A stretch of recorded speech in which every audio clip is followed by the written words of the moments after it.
You said it.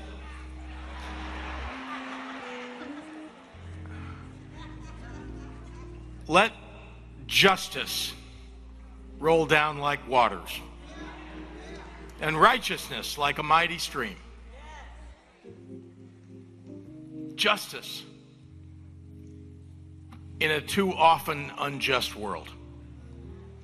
For Reverend Jesse Jackson, each day was a new opportunity to bring justice in a too often unjust world. His ambition, the North Star of his advocacy, was to shape a world where justice is not an anomaly but a constant, where fairness and equity and dignity are so ubiquitous in our lives, they simply flow amidst us like water. Reverend Jackson was at once a mighty roaring river, able to create movements and galvanize masses with his words and his passion, and a gentle brook, able to provide guidance and comfort to the beleaguered and the bereaved. He could lift up and connect with an audience of millions with the same intimacy and fervor that he could with an audience of one. He inspired us not just in his conviction, but in his joy. Not just in his righteous anger at injustice, but in his boundless love for communion. Not just in his words, but in his deeds. He kept hope alive.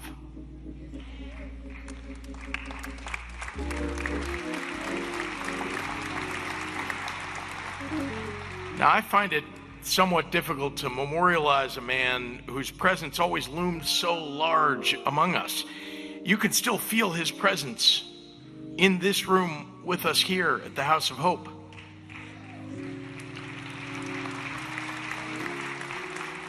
You can still feel his presence in so many ways. Every day he would honor us in the way that today we honor him. And you could feel his spirit in the movements for justice that have grown from the seeds that he tilled. Now, to the world, Jesse Jackson was an ambassador of hope for the oppressed who met with kings and queens and presidents and dictators and clergy of all the great religions. But here in Chicago, he was our neighbor.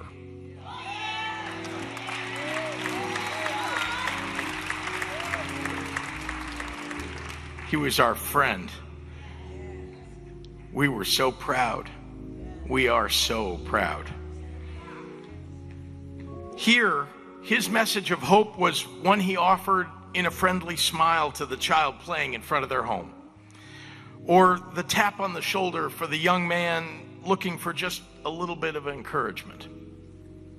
He taught us to expand our ambitions and dare to imagine a better world, and to be kind and decent to one another. He brought enormous pride to the people of this city and this state.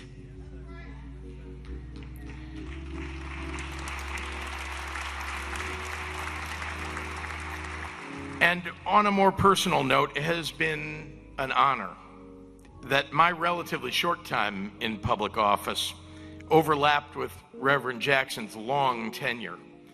And let me assure all of those who are here today that even as his body started to fail him, the Reverend's mind remained sharp.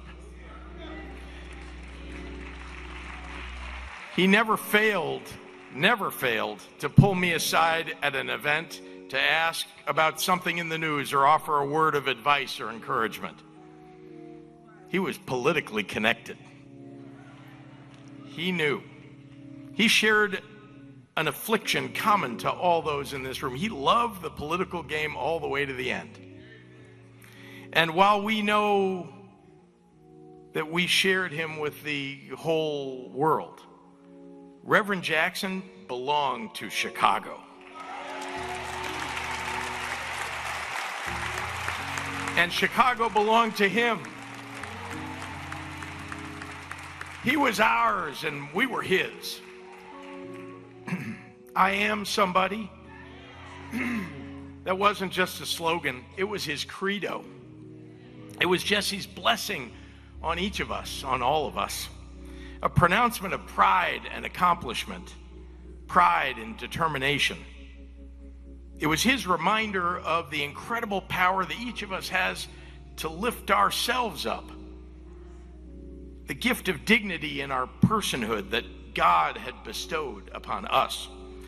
The power that each of us wields that can change the world. I am somebody. To his beloved wife, Jackie. To his loving children, Santita and Jesse Jr., Jonathan, Yusuf, Ashley, Jacqueline, and the entire family. MK and I and our whole family grieve with you in your loss.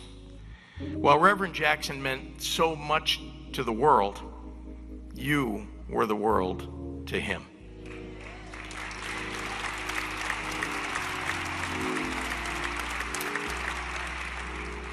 We will forever be grateful for your sacrifice in sharing him with the rest of us.